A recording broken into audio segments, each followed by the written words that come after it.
Kothamangalam monsoon ഫെസ്റ്റിവലിന്റെ ഭാഗമായി Thattekad mini സ്വിറ്റ്സർലൻഡിൽ സംഘടിപ്പിച്ച shoot the rain penalty shootout മത്സരം ആവേശകരമായി.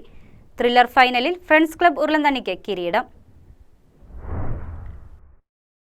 മഴയും കായിക ആവേശവും ഇഴചേർന്ന മത്സരത്തിൽ 16 ടീമുകൾ മാറ്റുരച്ചപ്പോൾ കാണികൾക്ക് അവസാന നിമിഷം വരെ ഉദ്വേഗം സമ്മാനിച്ച പോരാട്ടമാണ് അരങ്ങേറിയത്. കുട്ടമ്പുഴ പഞ്ചായത്ത് പ്രസിഡന്റ് മേരി കുര്യാക്കോസ് മത്സരം ഉദ്ഘാടനം ചെയ്തു. തുടക്കം മുതൽ തന്നെ ശക്തമായ മത്സരമാണ് നടന്നത്.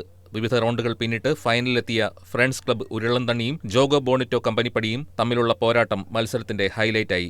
അവസാന നിമിഷം വരെ ഇഞ്ചോടിഞ്ച് പോരാട്ടം നടന്ന ഫൈനലിൽ ഇരു ടീമുകളും സമനിലയിൽ എത്തിയതോടെ മത്സരം അത്യന്തം ആവേശകരമായി. തുടർന്ന് നടന്ന നിർണായക ഷോട്ടുകളിൽ ഫ്രണ്ട്സ് ക്ലബ്ബ് ഉരുളന്തണ്ണിയുടെ ഗോൾ കീപ്പർ നടത്തിയ തകർപ്പൻ സേവ് ടീമിന് കിരീടം സമ്മാനിച്ചു. ഫ്രണ്ട്സ് ക്ലബ്ബ് ഉരുളന്തണ്ണി 1-ാം സ്ഥാനവും ജോഗോ ബോണിറ്റോ കമ്പനിപ്പടി 2-ാം സ്ഥാനവും കബനി യുവ പിണവൂർ കൊടി 3-ാം സ്ഥാനവും നേടി.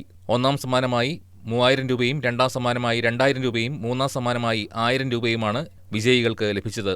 പരിപാടിയിൽ വികസനകാര്യ സ്റ്റാൻഡിംഗ് കമ്മിറ്റി ചെയർപേഴ്സൺ കാന്തി വെള്ളക്കയ്യൻ, ബ്ലോക്ക് പഞ്ചായത്ത് അംഗം ചിഞ്ചു ബിബി, വാർഡ് മെമ്പർമാരായ ബിന്ദു രാജേന്ദ്രൻ, എബിമോൻ മാത്യു, സിബി ജെയിംസ്, കീരമ്പാറ മുൻ പഞ്ചായത്ത് പ്രസിഡന്റ് മാമച്ചൻ ജോസഫ്, മുൻ ദേശീയ ഫുട്ബോൾ താരവും പരിശീലകനുമായ PI ബാബു, മറ്റ് ജനപ്രതിനിധികൾ, സംഘാടകർ, കായിക പ്രേമികൾ തുടങ്ങിയവർ പങ്കെടുത്തു.